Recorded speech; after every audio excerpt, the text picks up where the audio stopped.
ఇక వృశ్చిక రాశి ఫలితాలు. విశాఖ నక్షత్రం 4వ పాదం, అనురాధ నక్షత్రంలో 1, 2, 3, 4 పాదాలు, జ్యేష్ఠ నక్షత్రం 1, 2, 3, 4 పాదాల్లో జన్మించినటువంటి జాతకులు వృశ్చిక రాశి జాతకులు. ఈ రాశి వారికి ఆదాయం 8, వ్యయం 14, రాజ్యపూజ్యం 4, అవమానం 5. వృశ్చిక రాశి వారికి గురుడు ఉగాది నుండి షష్ఠమున స్వర్ణమూర్తిగా, ఆ తరువాత 1 మే 2024 నుండి సంవత్సరాంతం వరకు సప్తమున తామ్రమూర్తిగా, శని సంవత్సరాంతం వరకు చతుర్థమున రజతమూర్తిగా, రాహు కేతులు సంవత్సరమంతా కూడా పంచమ లాభస్థానాలందు తామ్రమూర్తిగా గోచరిస్తారు.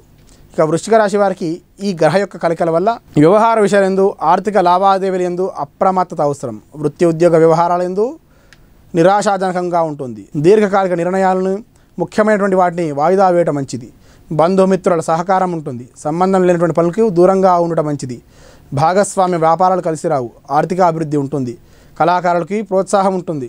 రాజకీయ రంగంలో ఎదుగుదల ఉంటుంది. సాంకేతిక రంగంలో ఉన్నటువంటి వారికి వృద్ధి సామాన్యంగా ఉంటుంది. ఫైనాన్స్ రంగంలో ఉన్నటువంటి వారికి కలిసి వస్తుంది. వ్యాపార పరంగా నూతన ప్రయత్నాలు చేయాల్సి ఉంటుంది. అవన్నీ కూడా ఫలిస్తాయి. సంకల్ప సిద్ధి ప్రధానం, కృషి ప్రధానం. ఎవరిపైన ఆధారపడకూడదు. స్వయం కృషితోనే అనుకున్నది సాధిస్తారు. మీ వృత్తుల్లో చేసేటువంటి ఆదాయ వ్యయాల అంచనాలు విరుద్ధంగా ఉంటాయి. తరచూ రుణాలు చేయాల్సినటువంటి అవకాశం కూడా గోచరిస్తుంది. స్థిరాస్తుల వ్యవహారంలో అప్రమత్తంగా ఉండాలి. ఒత్తిళ్లకు, ప్రలోభాలకి లొంగవద్దు. బంధుమిత్రులతో సత్సంబంధాలు నెలకొంటారు. దాన్ని అదే విధంగా కాపాడుకునేటువంటి ప్రయత్నం చేయాలి. తరచూ శుభకార్యాల్లో పాల్గొంటారు. ఆరోగ్యం పట్ల శ్రద్ధ వహించండి. ప్రముఖులతో పరిచయాలు ఏర్పడతాయి. కీలక పదవులు, సభ్యత్వాలు స్వీకరిస్తారు. ప్రత్యర్థులతో జాగ్రత్త వహించాలి. గృహ నిర్మాణాలు చేపడతారు. బిల్డర్లు, కార్మికులకు ఆదాయం బాగుంటుంది. వ్యాపారాల్లో గణనీయమైనటువంటి పురోగతి సాధిస్తారు.